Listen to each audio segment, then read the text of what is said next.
Madame, Monsieur, bonsoir. C'est une tendance lourde, voire une lame de fond qui s'instille au jour le jour, mettant en avant l'idée que les jeunes entendent peser sur la présidentielle de 2018 au Cameroun. Et sur le terrain, les initiatives se bousculent. En effet, entre l'opération 11 millions d'inscrits, conduite par Cabral Libye, celle de 8 Africa, pour faire davantage agir les jeunes en politique, et celle de Denis Atangana, pour les mobiliser encore davantage, la coupe est presque pleine. Mais pour autant, faut-il croire que ces initiatives pourront au final être porteuses de résultats probants le moment venu? De plus, doit-on croire que le temps des jeunes au pouvoir au Cameroun a sonné? Deux invités nous font l'honneur de nous accompagner ce soir pour éclairer notre lanterne sur cette problématique. Bonsoir, docteur Sostène Efouba.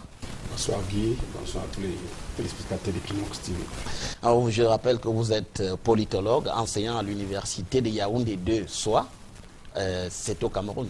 Bien sûr. Et que vous vous intéressez aux questions politiques, vous les analysez assez régulièrement. Oui, c'est le travail quotidien de tous les jours. Vous savez que la science est une vertu lorsqu'elle est bien utilisée, et c'est le partage, c'est un partage. Il faut partager la science avec tout le monde, pour que tout le monde puisse tirer profit. D'accord. Merci d'avoir accepté notre invitation, docteur Sostène Efouba. Avec vous aussi ce soir, Thierry Ndong. Bonsoir Thierry Ndong. Bonsoir Guy, bonsoir à tous les téléspectateurs de la télévision Equinox. Merci pour l'invitation. Alors, je rappelle que vous êtes journaliste, directeur de publication du journal Intégration, mais vous avez aussi connu une autre vie avant. Vous avez été rédacteur en chef du journal Le Messager pendant un certain nombre d'années. Oui, et vous savez, avant de créer mon journal en 2008, j'ai fait mes classes auprès des grands et des aînés. J'ai commencé en mutation dans les années 2000. J'ai appris auprès des aînés comme Aman Mana. Et en 2001, j'ai été recruté au Messager, où j'ai fait mes classes auprès des aînés, comme M. Ndiaoué, et avec pour rédacteur en chef Melvin Akam, un monsieur très charismatique. Donc j'ai appris, je suis parti du statut de reporter à celui de coordonnateur de la rédaction de Yaoundé, et pour finir rédacteur en chef. Donc ça a été de très belles années dans ma carrière de journaliste, et je remercie tous ceux qui ont travaillé avec moi. Nous vous remercions aussi d'avoir accepté notre invitation pour parler de la place des jeunes dans la présidentielle de 2018. Vous avez tous suivi, vous suivez cette actualité qui est quasi quotidienne maintenant. Les jeunes qui s'engagent, je citais tout à l'heure l'initiative Cabral Libye, 11 millions d'inscrits, celle également de 8 Africa, qui est une association qui mobilise les jeunes pour qu'ils s'inscrivent et qu'ils pèsent sur le champ politique, et puis Denis Atangana également qui s'investit. Alors, est-ce qu'on peut penser qu'il y a quelque chose de nouveau, docteur Sostène Efouba, qui se passe actuellement dans la jeunesse camerounaise par rapport à l'élection présidentielle à venir, ou même par rapport simplement au champ politique aujourd'hui? Bon, pas quelque chose d'exceptionnel, mais je pense quand même qu'il y a une motivation particulière, une attente nourrie par la jeunesse et même une plus grande partie de la population qui souhaite le changement, l'innovation en termes de l'alternance politique au sommet de l'État, en termes d'alternance dans les partis politiques ou même dans les communes, un peu partout. Donc je pense qu'il y a cette motivation et c'est même un devoir, c'est-à-dire c'est un devoir moral, une obligation morale de participer à la politique. Vous avez vu avec Aristote, l'homme était un élément politique, Cicéron, c'est-à-dire c'est la responsabilité de tout un chacun de participer à la vie politique. Mais cette fois-ci, nous sommes arrivés, c'est comme si nous sommes arrivés à la croisée des chemins, où on a des aînés qui sont là, qui ne veulent pas passer la main facilement, et des jeunes qui sont de plus en plus nombreux, instruits, qui s'engagent en politique et qui veulent qu'il y ait ce changement. Donc je pense que c'est un peu, on est là sur le conflit de génération. Oui, pour 2018, qu'est-ce qui change pratiquement de Thierry Ndong? Parce que là, depuis que nous sommes revenus au multipartisme en 91, on a quand même eu un certain nombre d'élections présidentielles, ou d'élections même tout court. Depuis 92, 97, 2004, il y en a eu. On n'a pas toujours eu le sentiment que les jeunes entendaient peser, entendaient faire quelque chose. Mais on a comme l'impression que cette fois-ci, quand même un foisonnement qu'on n'a pas souvent vu. Oui, oui, ça il faut reconnaître qu'il y a comme un branle-bas au niveau des jeunes. Ça il faut le reconnaître. Mais je considère ça comme un effet de mode. Vous savez, on a vu comme on a vu le cas ailleurs, français, oui, Macron qui est parti de, je ne dirais pas nulle part, mais qui est parti de rien pour l'Élysée. Et je pense que ce cas-là a beaucoup inspiré les jeunes Camerounais, et notamment M. Cabral Libby. Alors, est-ce qu'une hirondelle fait le printemps? Je suis un peu réservé.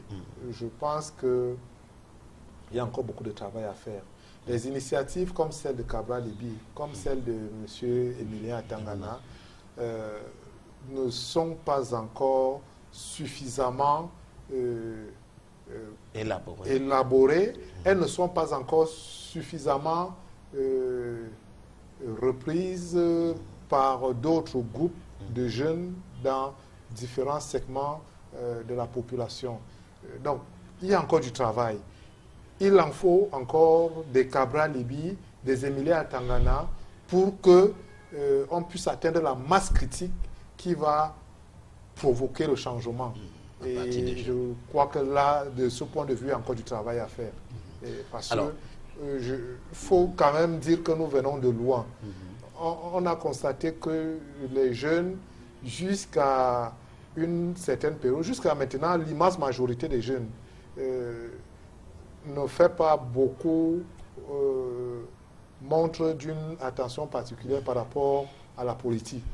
Et donc, il y a du travail à faire pour mobiliser ce corps électoral qui, il faut le dire, est le plus important. Parce qu'on a une population essentiellement jeune. Et si ces gens se mobilisent aujourd'hui, si ces gens s'intéressent véritablement à la politique, je crois que l'électrochoc que nous attendons va arriver. Alors, docteur Sosséne Fouba, où est le problème?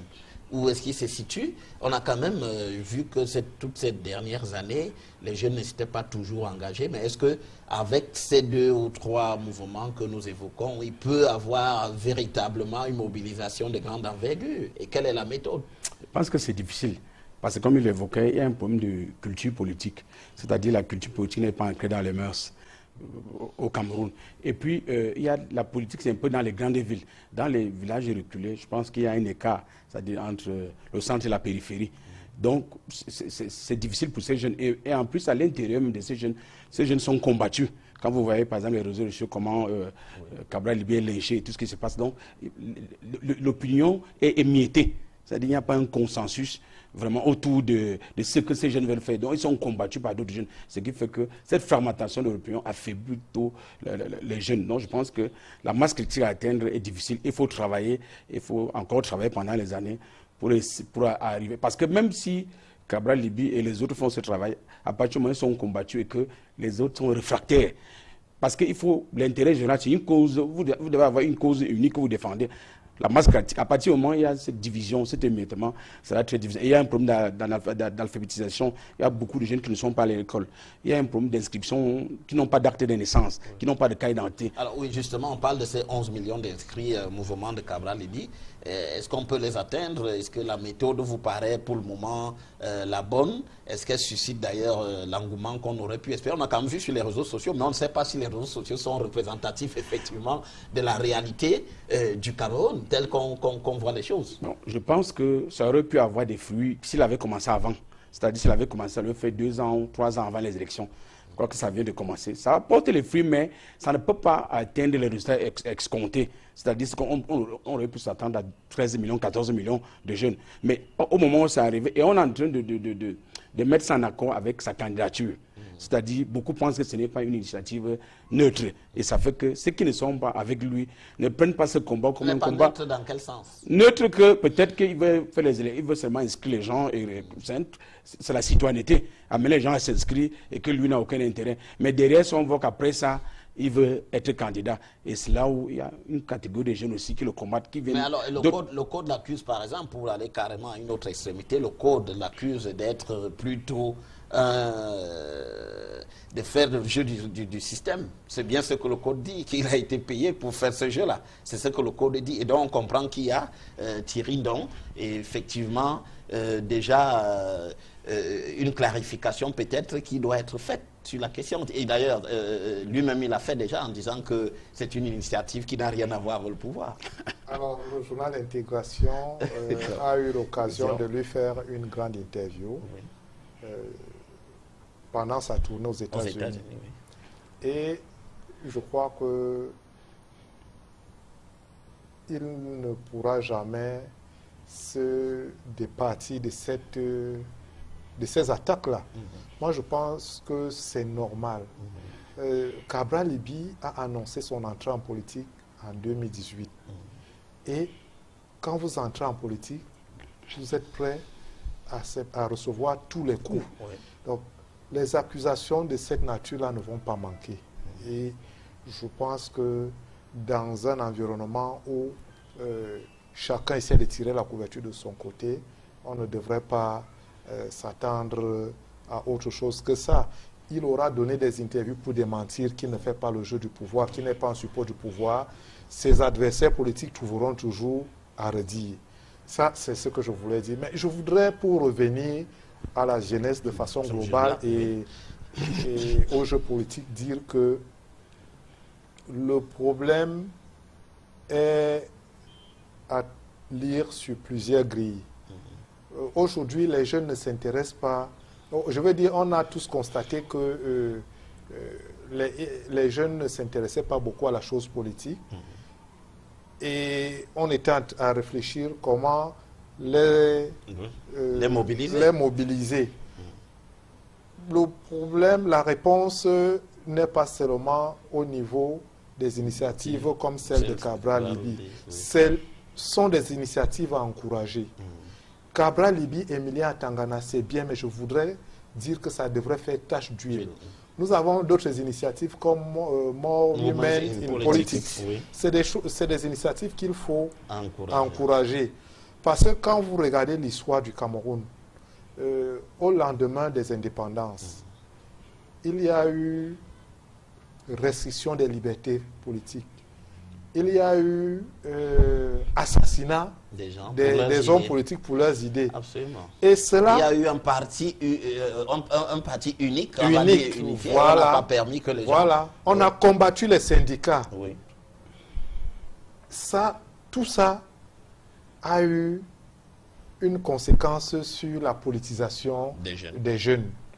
Et nous avons grandi... Et il y a même eu, je voudrais peut-être relever un autre point, même après pendant les années 90, on se souvient que lorsque il y avait les mouvements à l'université entre les jeunes qui réclamaient le Parlement contre l'autodéfense, on a quand même entendu un discours politique dans ce pays qui n'a peut-être pas beaucoup changé, qui consiste souvent à dire l'école aux écoliers et la politique aux politiciens. Voilà. Même les étudiants, on vous dit, écoutez, la politique, c'est pas votre affaire, il faut aller étudier, il faut laisser la politique aux politiciens. Donc, moi, j'en étais encore à l'histoire qui pouvait expliquer pourquoi on n'avait pas... on avait des jeunes qui montraient un désintérêt à la chose politique. Maintenant, vous ajoutez le discours des dirigeants, qui lui-même n'est pas de nature à encourager l'implication des jeunes à la chose politique. Et justement, dans les années 90, au-delà de ce qu'on a dit, l'école aux écoliers et la politique aux politiciens, il y a eu que les étudiants ont souffert le martyre des années de braise. Vous connaissez, on se souvient tous des zéro morts. Ça concernait les jeunes, ça concernait les étudiants. Non, tout ça mis ensemble a éloigné les jeunes de la politique. Aujourd'hui, nous avons un corps électoral qui peine à atteindre 6-7 millions d'inscrits dans un pays d'environ 21 millions d'habitants, avec plus de la moitié des jeunes qui ont moins de 25 ans. Vous comprenez, plus de la moitié de la population qui a 25 ans. Vous comprenez très bien avec moi que si vraiment les jeunes s'inscrivaient dans ces listes électorales, on serait encore électoral de 11 millions. Donc, il y a un travail à faire. Les jeunes comme Cabral font leur travail, Emilien font leur travail, mais il faut aussi que les pouvoirs publics s'impliquent pour donner confiance aux jeunes, pour leur tendre la main en les impliquant. Aujourd'hui, quand on nomme un jeune, quand on nomme un monsieur qui a 50 ans, au ministre, on dit qu'il est jeune. Je crois qu'il faut changer cette façon de faire les choses. Nommer des jeunes qui ont 25 ans, 30 ans, leur donner des responsabilités. Et pas des responsabilités de surface, mais des vraies responsabilités.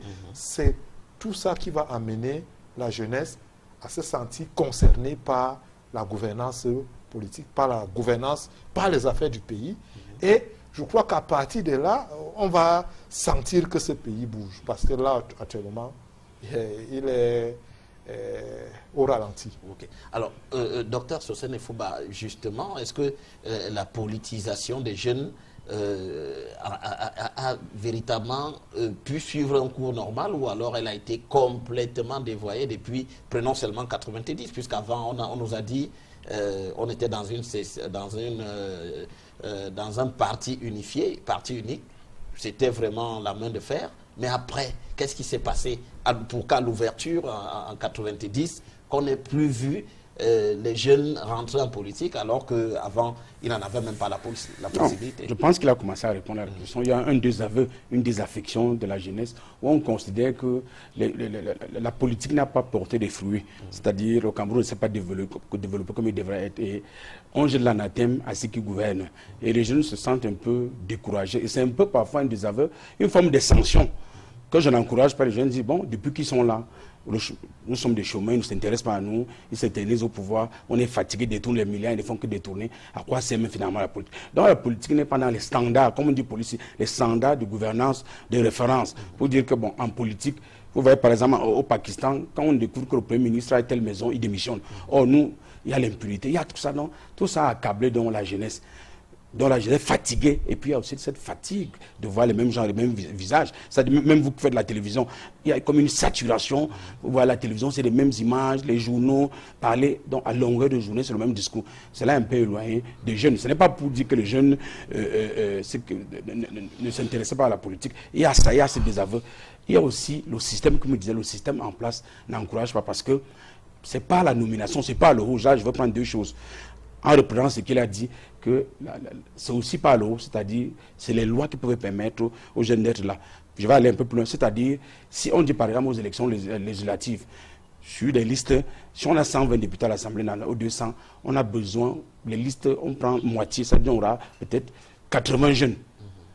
Ça reste comme ça, comme chez les femmes. Parce que quand je vois le combat de Mme Dufo, c'est bien, mais il faut qu'on arrive à la parité aujourd'hui. Je dis 30%. C'est toujours l'autorité suprême qui décide 30%. Pourtant, on doit aller à 50% des dames, 50% de jeunes. Donc, quand il y a des élections, les jeunes vont dire, bon, si on a 50%, pourquoi ne pas s'intéresser? Comme vous voyez chez Macron, avec Macron, beaucoup de jeunes changent. Mais si on se rend compte que c'est vicié, que ce soit dans le parti au pouvoir, que ce soit au niveau des partis de l'opposition, quand on fait les listes, on écarte carrément les jeunes. On ne veut même pas vous voir. Quand vous êtes même un jeune qui avait peut-être l'avenir, le talent, c'est-à-dire dans votre arrondissement, vous êtes pourchassé par les aînés. On dit que non, tu ne sais pas faire la politique, tu es encore un enfant. Or, le temps passe. Donc voilà, au niveau de la loi, au niveau légal, on doit avoir une loi qui soit en accord avec la volonté de la jeunesse d'occuper des postes. Même au niveau des femmes, il faut la parité. Mais est-ce que vous pensez que la loi, sur le chemin de la loi, on sait bien que ça va être très difficile, mais quelles sont les ressources dont dispose justement la jeunesse pour pouvoir peser? On voit ces initiatives, mais est-ce que la jeunesse n'a pas son destin entre ses mains finalement dans cette affaire? Oui, question complexe parce que je vais répondre à deux niveaux. Premier niveau, en ce qui concerne les tares, c'est-à-dire notre jeunesse a des tares, c'est-à-dire il y a des jeunes qui passent le temps à boire à longueur de journée, à jouer au damier, d'autres qui passent le temps à jouer au football, à jouer à Internet. Ils ne s'occupent pas de l'histoire du pays. Quand vous passez peut-être à Essos, vous voyez, à 6 heures, vous allez à la messe, les gens sont assis, on dit qu'ils sont là depuis 2 jours. Donc il y a une bonne partie de la jeunesse qui refuse de travailler. Ce qui ne se fait pas en Chine, c'est vrai qu'on reconnaît qu'il y a un chômage naturel. Donc il y a ceux qui sont paresseux. Il y a aussi ici ce qu'on appelle, il y a les bourgeois, les enfants des bourgeois, qui s'en foutent carrément du pays. Ils se disent, bon, papa a des milliards. Il y a aussi ceux qui pensent qu'ils sont issus des familles pauvres. ils sont allés à l'école, qui ne faire. peuvent rien. Ils sont dans la fatalité. Ils sont dans la fatalité. Donc tout c'est plus le mur qui est là, le mur du gouvernement où les gens âgés ne peuvent pas passer la main. Parce que quand vous voyez quelqu'un au Sénat, le doyen d'âge va dire à 100 ans, ça veut dire que les arrière-petits-fils sont là. Donc, un jeune n'arrive pas à louer d'abord une chambre. Se marier, c'est difficile. L'entretien même, la vie de chaque jour, comme dit Maslow, les besoins, les premiers besoins, se loger, se nourrir, se vêtir. À partir de ce moment, le jeune se compte comme un révolté. C'est-à-dire comme quelqu'un qui n'a pas un pays. C'est-à-dire il a à partir chez lui. Il se sent étranger. Donc, c'est cet ensemble de phénomènes qui a dit en sorte qu'il y a l'éloignement des jeunes, il y a plus un sentiment de révolte. Et ce qui est choquant, c'est que, deuxième chose, ils veulent cette révolte, cette révolution sociale, mais ils ne s'impliquent pas. C'est-à-dire ne s'inscrivent pas sur les listes parce que si on est dans un pays démocratique, ça veut dire qu'il faut une mobilisation exemplaire de la jeunesse en termes de nombre et de qualité. Or, non seulement ils ne s'inscrivent pas, ils sont divisés. C'est-à-dire les jeunes qui sont dans les partis sont divisés. Au lieu de former donc ce bloc-là homogène pour cet intérêt. Et la situation, le champ politique ne nous aide pas beaucoup parce que notre champ politique est traversé par une pléthore de partis politiques. Et chaque jeune qui est dans un parti politique va être leader. Vous avez vu le cas avec Kawal Derema. Ce qui fait que si on était dans un bipartisme, un tripartisme, les jeunes devaient être mobilisés. Mais il y a cet émiettement, éparpillement, ce qui fait que, comme les Cabral, l'initiative, c'est un peu comme vous allez lancer l'épée dans l'eau. Oui. Bon, c'est très difficile, mais c'est déjà ça. Mais il faut que l'État s'implique, il faut que les aînés s'impliquent et acceptent de léguer, entre guillemets, ces pays à la jeunesse. Alors, Thierry, donc justement, est-ce que le chemin aujourd'hui, est-ce que le rapport de force aujourd'hui entre les jeunes et l'establishment, on pourrait le dire, pourrait pencher en faveur des jeunes si ils continuaient une telle pression sur le champ politique pour pouvoir peser effectivement en 2018? Je voudrais déjà dire que, à la suite du docteur, dire que les jeunes ne se croisent pas les bras. Oui. Ils se battent. Vous vous souvenez très bien de ce qu'on a appelé en 2008 les émeutes de la faim. C'était un ras-le-bol des jeunes qui en avaient marre et qui l'ont exprimé à leur façon. Vous avez bien vu qu'ils ont été réprimés, matés. Donc, pour revenir à ta question, je voudrais dire que il y a cette jeunesse consciente qui veut, qui n'attend que son heure, mais qui a dû comprendre que le rapport de force n'est pas en sa faveur. Parce que chaque fois qu'elle veut lever la tête, on envoie le bir maté. Donc, c'est une jeunesse qui est là, compétente, qui ne demande qu'à servir son pays, mais qui est volontairement éloignée des affaires. Alors, la solution, à mon humble avis, est entre les mains des dirigeants politiques. Regardez ce qui se passe en France aujourd'hui. Monsieur Macron est arrivé aux affaires et il a décidé de moderniser la vie politique en France. Et dans cette modernisation de la vie politique, il a dit, les anciens là, on n'aura plus les mêmes visages comme c'était le cas. Pour revenir au contexte camerounais, et le docteur l'a dit, la balle est entre les mains de nos dirigeants. Ceux qui sont aux affaires aujourd'hui doivent se poser la question, quel Cameroun nous voulons pour nos enfants? Quel Cameroun nous voulons en 2050? Et ce Cameroun de 2050, c'est avec qui on le fait? Je pense qu'à partir de ces questionnements, on a la possibilité de refaire les lois pour faciliter l'intégration des jeunes. Et ça, c'est possible. On peut dire 2018, c'est une année électorale. On a les sénatoriales, on a les législatives, on a les municipales et on a la présidentielle. L'homme politique qui voit loin et qui veut une forte implication des jeunes peut décider d'allouer un quota. On peut dire 35% pour les jeunes de moins de 40 ans. À partir de là, vous aurez un frémissement.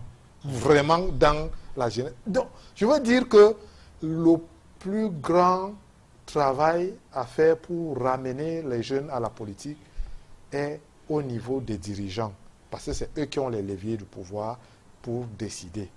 Et s'ils le font, vous allez voir que la machine... Donc, pour vous, les jeunes, ça ne viendra forcément pas de ce que les jeunes essayent de remuer le champ politique comme cela se fait à travers ces initiatives. Pas forcément. Ce qu'ils font là, honnêtement, c'est encourageant, mais ça, c'est limite. Oui. Ça, c'est limite.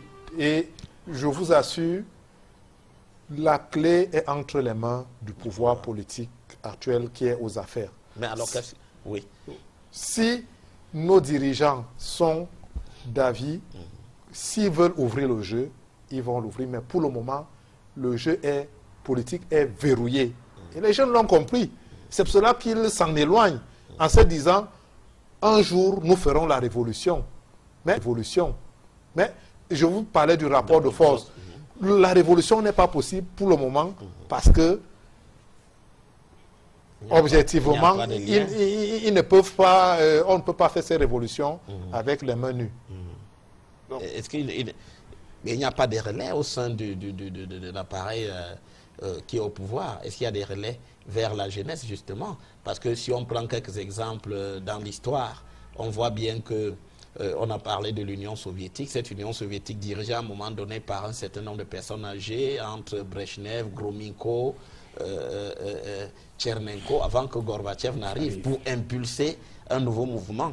Mais est-ce que les autres ici au Cameroun, il est envisageable de voir des gens qui sont actuellement dans le système, dans le landerneau, dire qu'il faut que les jeunes, effectivement, fassent ce mouvement pour qu'on aille de l'avant?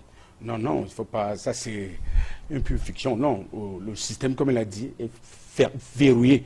C'est-à-dire, je compare souvent le Cameroun à la Corée du Nord. C'est un système, une dictature souple, déguisée. C'est-à-dire où on vous donne l'impression que tout est là. Tout ce que vous dites là, les relais, les pages, il y a tous ces relais, même c'est des partis politiques.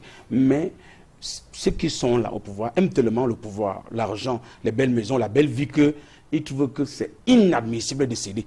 Parce que, comme il a dit, l'ouverture doit se faire par le haut, à part le chef de l'État qui décide qu'il faut un quota. C'est comme ça, même la parité a été décidée partout. Mais ce qui se passe au Cameroun, c'est qu'il n'est pas question. Voyez-vous les postes que les gens occupent, c'est-à-dire le cumul des fonctions seulement. C'est-à-dire vous vous retrouvez avec 4, 5. Quand on dit moi à ceux qui sont à l'Assemblée, recrutez les jeunes diplômés dans vos cabinets pour vous faire le travail, ils refusent carrément. Ils refusent. Donc ce qui fait que dans un village, vous avez quelqu'un, une région, vous avez quelqu'un qui est ministre pendant 50 ans. Les jeunes qui arrivent, c'est lui qui fait le jeu politique. Parce que s'il faut aider quelqu'un, on passe par lui. S'il faut faire ci, s'il faut... Donc il n'y a pas cette équité. Parce que même quand on dit notre équilibre régional, non. C'est un équilibre régional qui crée le déséquilibre. Parce que l'équilibre régional exclut une catégorie de personnes. Mais on dit que, bon, comme on a pris telle personne, est-ce que dans le Nord, vous allez dans les villages, il y a des villages qui n'ont même pas de professeurs et lycée. Tout un village.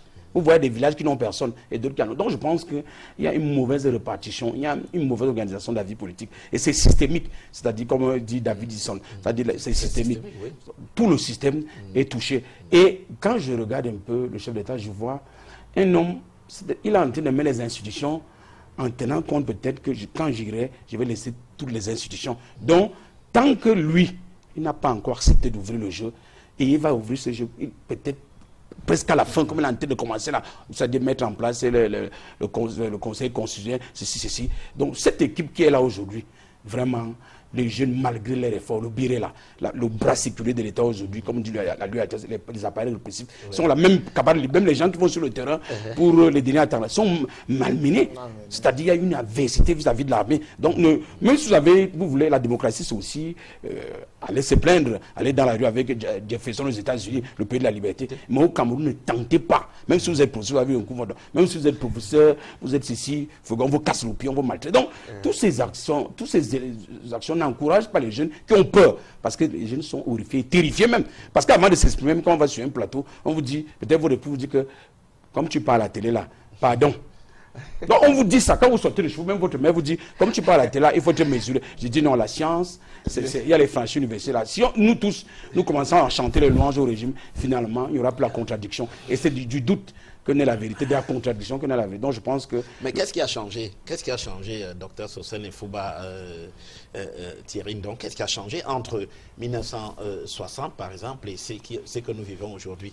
On a certes relevé que dans les années 60, jusque dans des années 60 aux années 90, il y avait le parti unique, mais il n'y a que des gens ont été nommés étant très jeunes. On a vu qu'une place a été faite aux jeunes. On nous a dit le président Aïdjo, il est devenu président jeune. Le président Biya est devenu Premier ministre à 35 ans. Et donc, d'autres personnes, tous ceux qui dirigent le Cameroun aujourd'hui sont arrivés aux affaires très jeunes. Mais qu'est-ce qui a changé fondamentalement dans la manière d'appréhender les jeunes? Je n'ai pas envie de dire la jeunesse. Alors, on va sur une observation, hein, on va sur ce qu'on voit. Lorsque le Cameroun est indépendant en 60, le colon s'en va et le pays est confié à des jeunes qui avaient déjà une certaine expérience, mais qui, il faut le dire, étaient dans la force de l'âge. C'est eux qui héritent de ce pays. Aujourd'hui, c'est cette classe dirigeante qui est toujours aux affaires et qui a donc du mal à céder, à passer le témoin à d'autres générations. Les arguments invoqués, vous l'aviez dit, c'est vous êtes encore jeune, vous avez besoin d'expérience. Or, paradoxalement, quand eux prenaient, ils n'avaient pas autant d'expérience que nous aujourd'hui. Pour dire quoi? Pour dire que là, on est dans le jeu politique où ceux qui ont le pouvoir font tout pour le conserver. Et comme on disait, ils ont mis en place un verrouillage qui ne dit pas son nom, mais qui est là. Et comme quelqu'un disait, c'est une dictature douce. C'est-à-dire qu'on vous laisse l'impression qu'on est dans un jeu démocratique, mais en fait, quand vous essayez d'y entrer, vous constatez que toutes les portes sont fermées et que pour accéder à une porte, on doit vous tenir à la main. Prenons un exemple simple, ce qu'on appelle aujourd'hui le Conseil national de la jeunesse. J'appelle ça un machin, parce que les dés sont pipés du début jusqu'à la fin. Même celui qui tient lieu de président de ce conseil, avec tout son conseil, c'est des gens que les ministres de la République ont cooptés, ont soutenus et ont mis là. Il n'y a pas de hasard. On ne sort de nulle part. On ne sort pas d'un fonds de quartier sans soutien pour être à cette affaire. Pour vous montrer jusqu'où nos dirigeants sont allés vont pour contrôler la jeunesse. Et l'exemple que je prends avec le Conseil national de la jeunesse, je le prends avec les différents concours qu'on organise dans l'administration pour recruter les leaders de demain. Pour entrer à l'ENAM, si vous n'avez pas un parrain, vous n'y entrez pas. Ça, c'est un secret de polichinelle. N'en déplaise au directeur général de l'ENAM.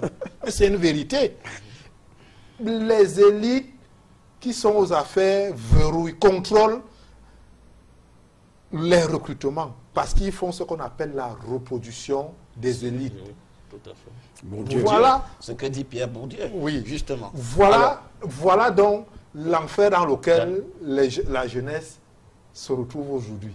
C'est-à-dire que si vous n'êtes pas parrainé, si vous n'êtes pas quelqu'un, le fils d'un tel, si vous n'avez pas un paquet d'argent pour acheter, vous êtes abandonné à votre propre sort. Et vous voulez donc que les jeunes fassent quoi? Ils se disent à un moment donné, faites vos affaires, on attend notre jour.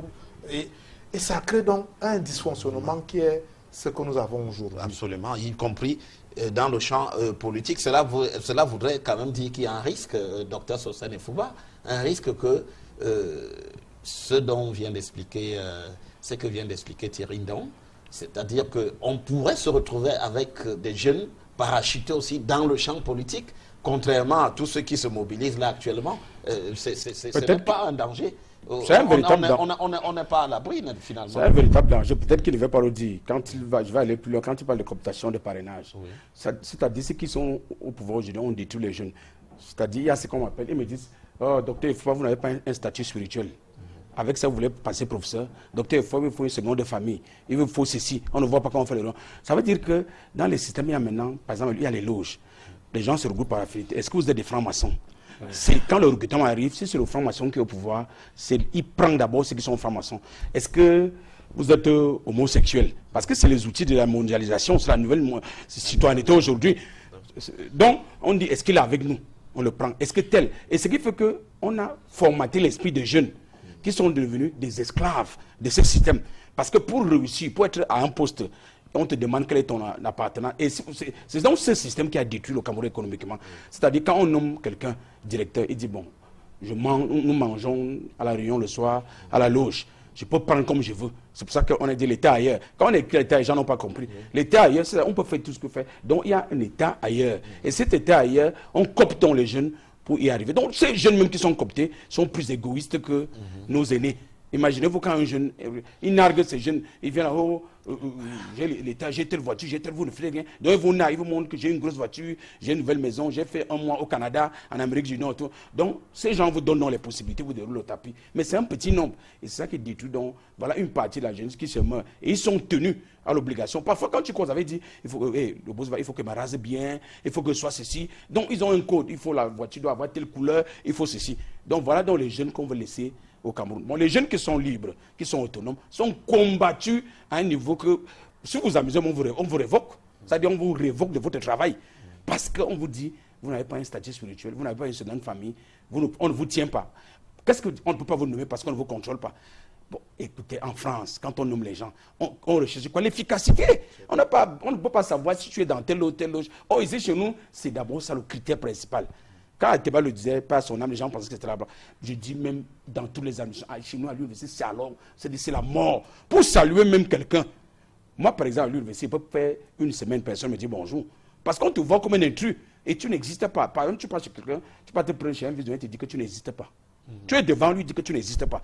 Donc, voyez donc le traitement. Et les jeunes donc, qui veulent réussir sont obligés, qui veulent les promotions dans l'administration, sont obligés d'entrer dans ces couloirs. Comme il disait, on ne te tient pas la main. Et le risque qu'on court, c'est que ces jeunes qui sont là vont reprendre le système, c'est-à-dire de père en fils, ce système qui voudrait que vous soyez parrainé et tout. Et ce système n'a pas montré dans les gars d'une gouvernance exemplaire, ni de la gouvernance démocratique, ni financière. Parce que, voyez-vous, les gens sont des grands maîtres, mais ils se retrouvent à Kondengui. Ils sont, pourquoi? Parce que finalement, pourquoi donc est-ce que dans la loge, on demande aux gens de détourner de l'argent? Sinon, Paris ne serait pas construit. Donc, quand vous vous rendez compte qu'une jeunesse la jeunesse est bousillée par cette façon de faire, ce système. Est-ce que politiquement, cela ne va pas amener... On voit quand même qu'il y a des jeunes qui sont... Est-ce qu'il n'y a pas de jeunes qui sont parachutés aujourd'hui? On voit, on vous dit subitement, tel a été nommé dans le RDPC, il est tel. Dans le bureau, comment vous appelez cela? Oui, la jeunesse du RDPC, on entend des gens qui se plaignent tout le temps. Non, il n'y a aucun jeune. Comme il disait, tous ces jeunes, même que les jeunes même que vous évoquez là, tous ces jeunes sont dans l'appareil, sont dans le système. Ils sont tenus, ils sont dans l'étau. Ils sont dans le système. Ça veut dire qu'ils mangent le soir, ils font les mêmes réunions. C'est difficile. Mais la jeunesse qui est dans la rue, c'est cette jeunesse dont on parle, qui est capable de changer les choses. Cette jeunesse qu'on écarte donc, c'est-à-dire qu'on pourchasse.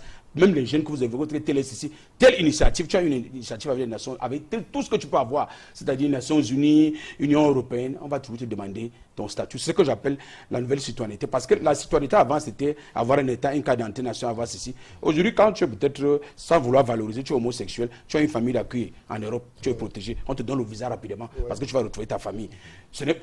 On parle de la fin des territoires, c'est-à-dire les gens qui de la Syrie partout pour aller. Donc il y a une nouvelle citoyenneté qui intègre donc ces éléments-là.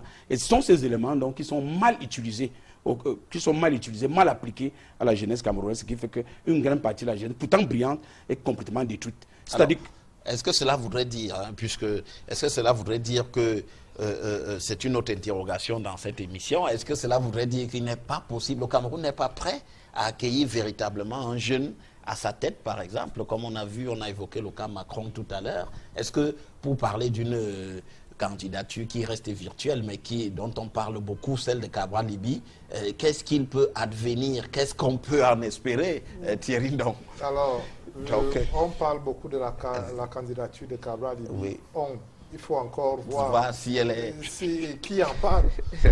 Est-ce qu'en se limitant aux réseaux sociaux, c'est suffisant? Je ne crois pas. Vous savez, on a un corps électoral qui est davantage, en grande partie, composé des anciens, il faut le dire. Et beaucoup d'anciens ne savent même pas qui est Cabral Libby.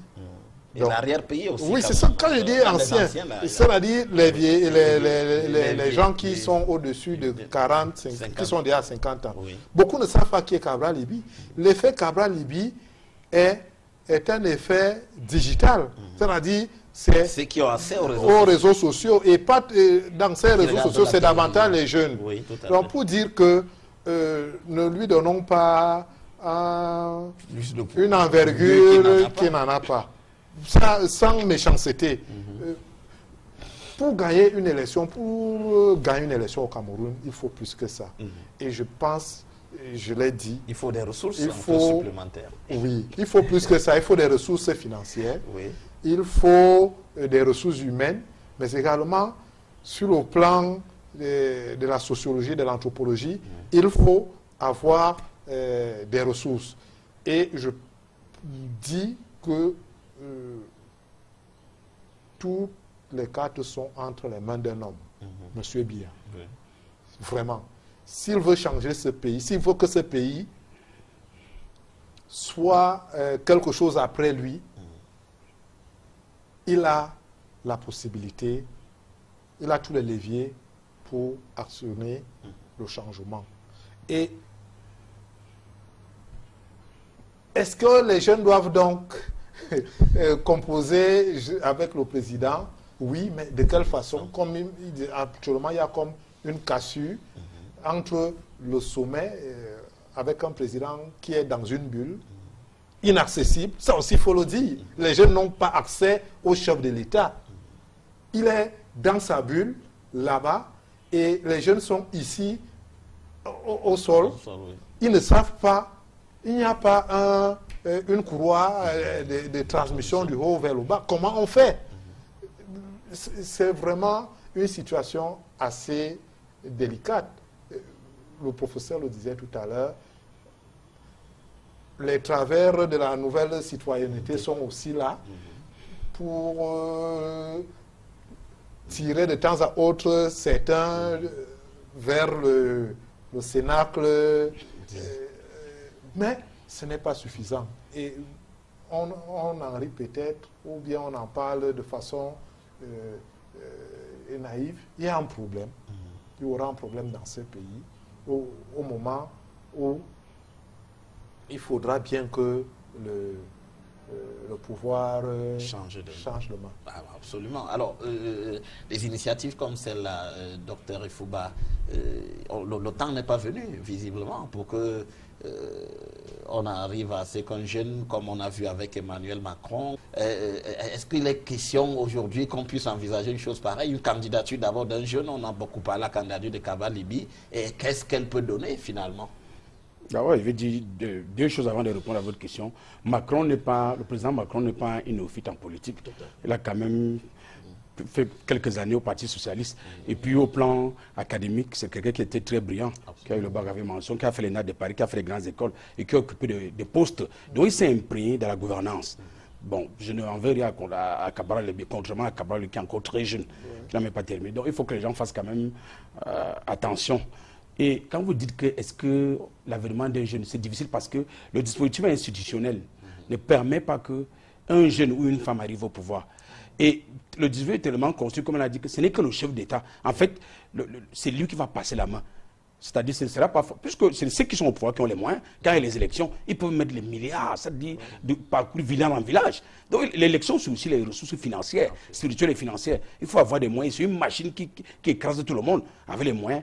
Vous voyez que c'est l'État vache à lait, on prend les prados, on va au village, on fait tout ce qu'on veut. Donc je pense qu'il est difficile qu'on ait un messie c'est-à-dire qu'un messie, comme vous pensez, c'est difficile. En moins que, et même si le président même décidait, ce serait très difficile que ceux qui sont là l'acceptent parce qu'ils contrôlent le vote. Oui. Ils contrôlent le vote. Ce n'est pas le chef d'État qui descend sur le terrain. Oui, il contrôle. Il y a des sous-préfets, il y a des élites, qui viennent sur le terrain. Et ils contrôlent le vote. Parfois même, ils enlèvent les urnes. Ils enlèvent les urnes, ils prennent le nid, ils cassent, les gens sont, quand vous êtes dans le bureau, les gens sont dans la nuit, vous voyez les armes comme ça là. Ouais. Parfois on était la lumière. Donc avec tout système de trucage, de mauvais jeux d'obstruction, il est difficile qu'un jeune émerge. Les initiatives sont bonnes, ça participe de la culture politique, de l'émergence d'un leadership politique. Mais accéder au pouvoir en 2018, vous avez pris une candidature et puis vous avez gagné les élections. Vous pouvez le faire, gagner les élections. Mais vous voyez, c'est le seul pays au monde où on publie les résultats pendant toute une journée. Les gens ne vont pas au travail. On lit les résultats. Alors qu'en France, commencer à 18 à 20 ans, on lit. Ici, on attend d'abord des semaines et puis le président là, vient, il lit les résultats région par région. Il confisque le poste national, la télévision nationale, on suit comment on lit les résultats. Donc, voyez-vous, pour montrer que c'est transparent, voyez-vous ce cinéma-là. Donc, moi, je pense qu'on est encore loin de cette forme d'alternance, c'est-à-dire une alternance totalement démocratique. Et c'est normal, nous sommes un jeune État, comme on voit la France, avec la révolution française de 1789, l'Angleterre avec la Magna Carta, c'est une évolution longue. Les États-Unis, les conditions de fidélité. Donc, je pense que même si on est dû vis-à-vis du régime, on peut aussi concevoir qu'on a encore un jeune État qui a à peine 50 ans et qu'il faut la maturation de nos institutions et que nous puissions arriver à cette forme d'alternance comme en France, comme au Canada, un peu partout. Alors, donc, on ne va quand même pas jeter l'eau du bain avec le bébé, Thierry. Donc, ces initiatives qui sont lancées, Kavalibi, encore faudra-t-il qu'il confirme cette candidature? On a vu beaucoup d'excitation autour de cette initiative-là, et puis cette mobilisation des jeunes. Mais quel chemin doivent justement aujourd'hui? Est-ce que les jeunes doivent rentrer dans les partis politiques? Est-ce qu'ils doivent y aller se former? Pour reprendre ce que dit le docteur Efouba, on a encore du chemin, on est un État jeune. Qu'est-ce qu'ils doivent faire concrètement pour arriver à se munir d'arguments pour prendre effectivement le pouvoir le moment venu? Les jeunes doivent travailler. Les jeunes doivent travailler. Le travail n'est pas seulement aller au travail tous les matins. C'est aussi lire, se cultiver, suivre la marche de son pays, faire des propositions, mettre les mains dans le cambouis. Ne pas attendre forcément un concours pour dire je commence à travailler. Il y a du travail partout. Les jeunes doivent se mettre au travail pour être prêts le moment venu. Ils ne doivent pas jouer le jeu de leurs dirigeants. Les dirigeants qui veulent les canaliser à des tâches subalternes, qui veulent les contrôler spirituellement en leur montrant qu'ils ne valent rien. Les jeunes doivent croire en eux-mêmes et se prendre en main. Voilà ce que je dirais. Et pour être concret, les jeunes doivent s'intéresser à la marche des affaires de leur pays. Ils ne doivent pas abandonner cela, comme c'est le cas aujourd'hui, à leurs aînés en disant, comme ils ont tout pris, nous on fait comment? On est dans l'alcool, on est dans la débauche, comme c'est le cas. Voilà le discours. J'aime toujours le moi haïssable, mais je préfère parfois parler de moi. Il est aussi confortable. Moi, je suis parti de rien, de nulle part. Je vous ai dit, j'ai travaillé, je suis sorti, j'étais étudiant à l'école de journalisme. On ne recrutait pas la fonction publique. Mais je suis allé faire mon stage en mutation. Je suis resté en mutation. Et c'est sur la base des travaux de mutation où je n'étais pas payé. Mais par passion, je travaillais, je n'avais pas de charge à l'époque. Que j'ai été recruté au messager, où j'ai commencé à avoir un salaire. Et j'ai continué à travailler. J'ai gravi des échelons pour finir en chef, comme vous aviez dit. Et c'est la confiance et ce travail capitalisé qui m'a permis de lancer une entreprise de presse. Je veux dire que parfois nous attendons trop du gouvernement, trop de l'État.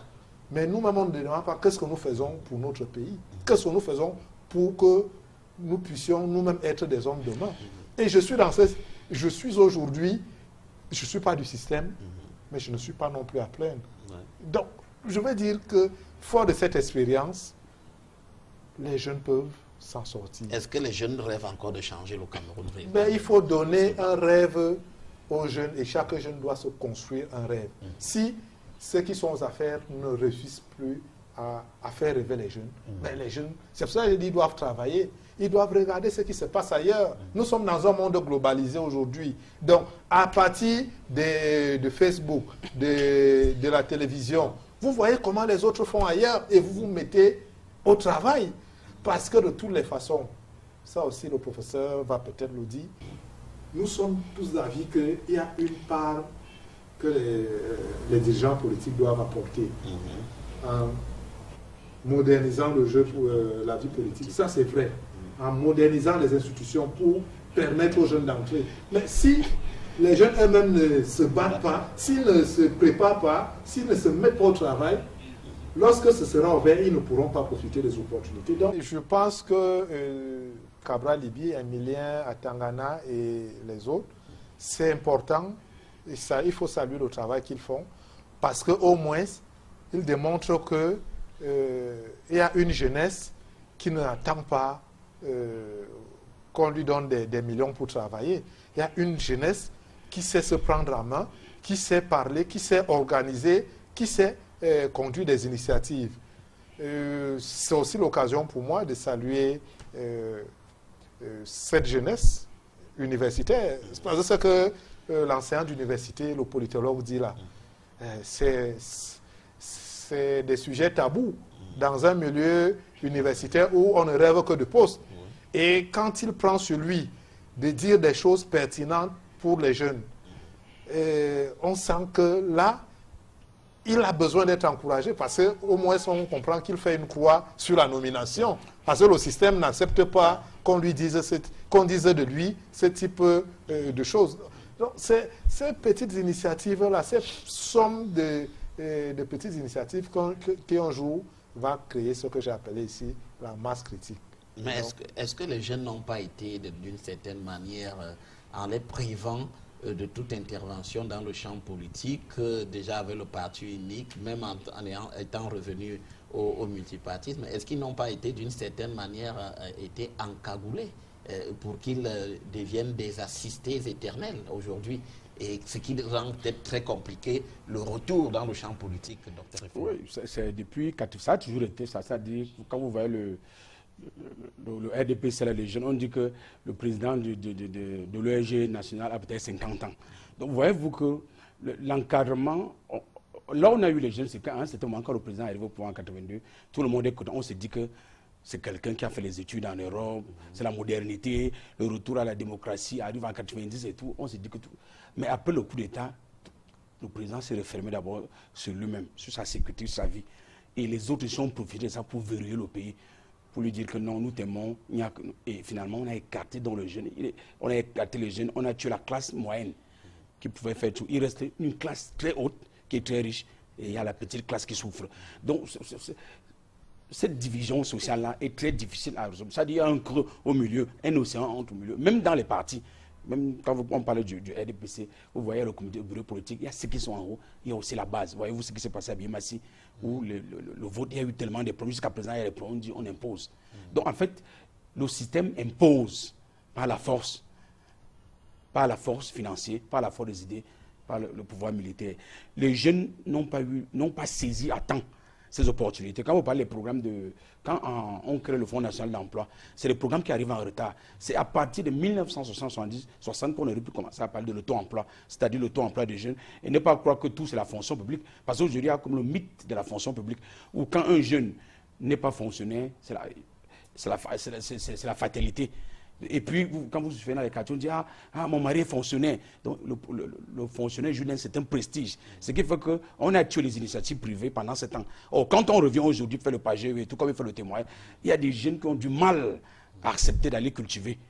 On dit, mais ils sont dans les nous envoient faire l'agriculture, pourquoi? Ils sont ceci.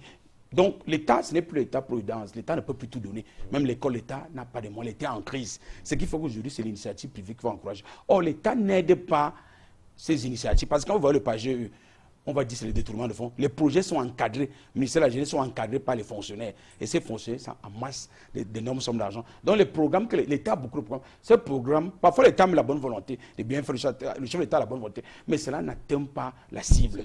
Parce qu'on fait un mauvais casting de jeunes.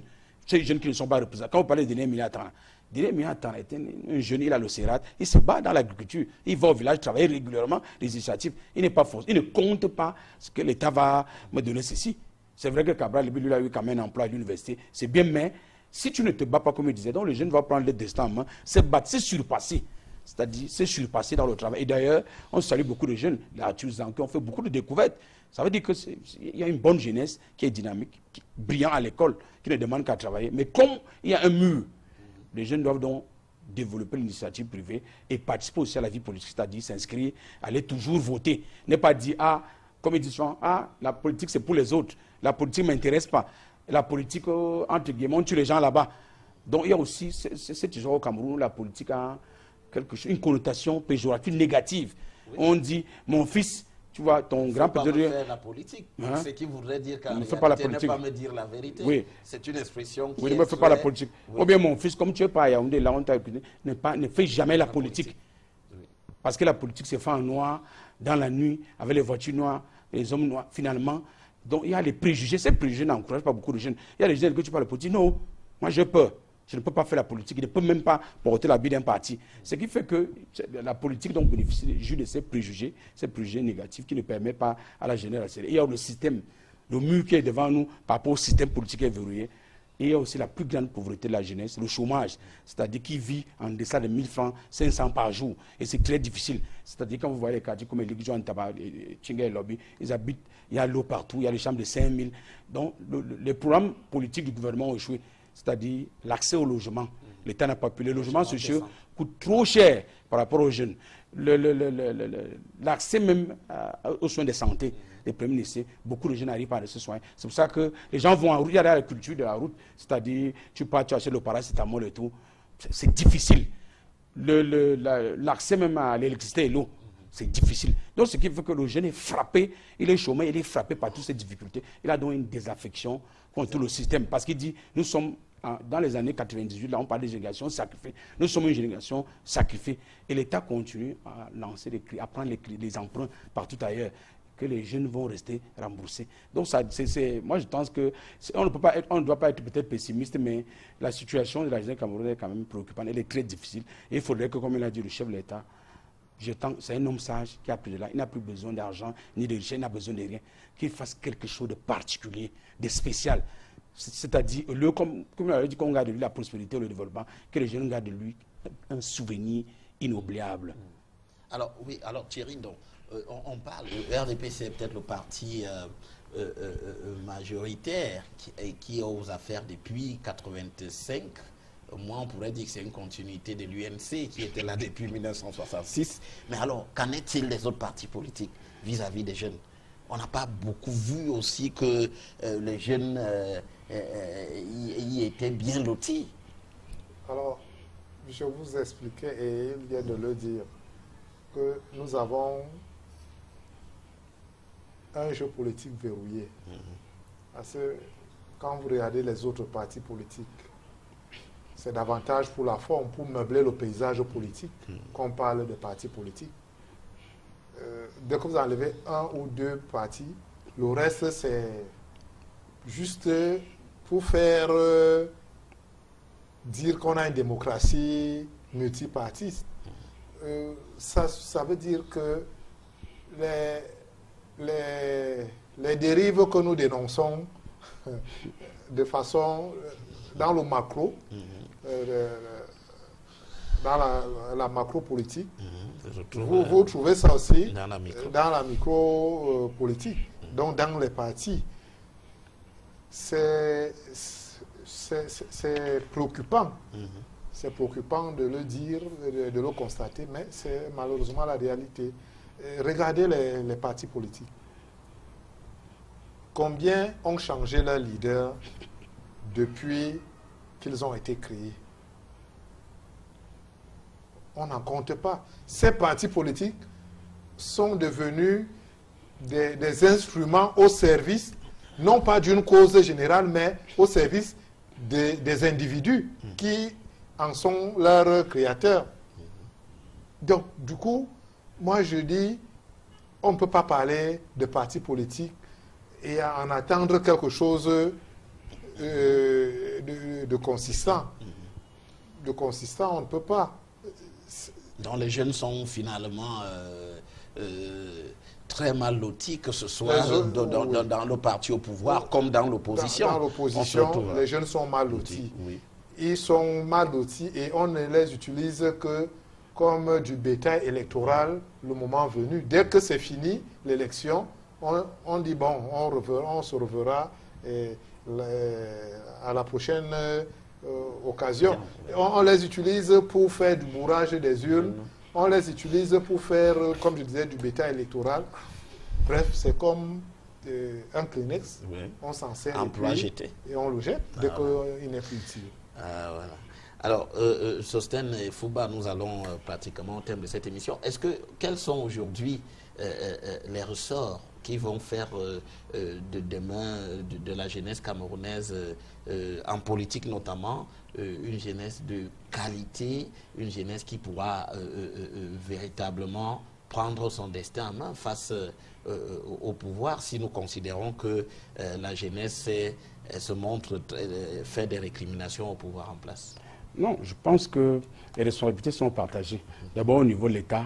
Au niveau de l'État, l'État central doit dégager des mécanismes pour permettre l'épanouissement des jeunes en tout domaine. Ça c'est clair, ça dit au niveau législatif. Le président doit prendre les initiatives pour ouvrir à la jeunesse des possibilités, pour donner à la jeunesse des possibilités. Maintenant au niveau des jeunes, les jeunes même doivent constituer donc cette masse critique, c'est-à-dire partager les mêmes causes. Par exemple, si peut-être on dit que Cabral est jeune, il n'appartient pas à un parti politique, que la majorité des jeunes le soutiennent. C'est-à-dire, quand l'union fait la force, il faudrait qu'il y ait cette force-là et que les jeunes s'entendent au moins pour l'intérêt général de tous leurs intérêts. Et je crois que ça va aller, que la jeunesse ne soit pas émiettée, partagée. Je crois que c'est très important. Et puis que, comme il disait, la jeunesse se forme. Il faut se former, il faut lire. Il faut suivre l'histoire des grands hommes, comment ils ont commencé, comment ils ont évolué. Et avoir l'ambition, l'espoir, l'ambition de devenir. Parce que si vous n'avez pas cet espoir, si vous n'êtes pas ambitieux, que bon, je veux être peut-être professeur dans 10 ans, je veux être ceci, même s'il y a les barrières. Donc se mesurer, un peu comme disait Antoine Saint-Exupéry, il faut se mesurer, se découvrir à chaque fois qu'il y a des obstacles. Je pense que si la jeunesse se prépare moralement ainsi, elle va changer les choses. Alors Thierry, donc, ce n'est donc quand même pas en 2018 qu'on obtiendra ceci, il faut encore travailler. Il faut travailler. Et Guy Zogo, je voudrais dire aux jeunes, il ne faut pas être pressé. Dans la vie, il faut partir à point. Rien ne sert de courir. Il faut partir à point. Savoir prendre son temps. Ne pas se décourager. Et le professeur l'a dit, savoir résister à l'adversité. Ne pas baisser les bras face à l'adversité. Rien n'est donné sur un plateau d'or. Rien n'est facile. Mais tout est possible quand on croit en soi et quand on se met au travail. Je pense que c'est le discours qu'il faut tenir aux jeunes. Et je vais finir en demandant quand même au pouvoir central, au pouvoir politique, d'aider davantage cette jeunesse. De regarder à quoi cette jeunesse est réduite aujourd'hui. Au jeu de hasard, on multiplie les paris sportifs pour faire miroiter un bonheur aux jeunes sans travailler. Ce n'est pas bien. Regardez ce à quoi on a réduit ces jeunes. À de la boisson, à la consommation de l'alcool. Ce n'est pas bien. Cette publicité agressive qu'on met devant les établissements scolaires, dans les émissions de télévision, partout. Regardez ce que ça a comme conséquence sur la jeunesse. Les jeunes sont devenus aujourd'hui des éponges d'alcool. Je dis, les pouvoirs publics ne peuvent pas continuer à faire la politique de l'autruche. En Europe, on voit comment il est interdit aux entreprises brassicoles de faire la publicité envers la publicité à destination de la jeunesse. Pourquoi on ne devrait pas en faire autant au Cameroun? Je dis, l'État, le pouvoir central, le pouvoir politique doit prendre ses responsabilités pour sauver cette jeunesse. Même si on est d'accord que la jeunesse elle-même a sa part de travail à faire. Absolument.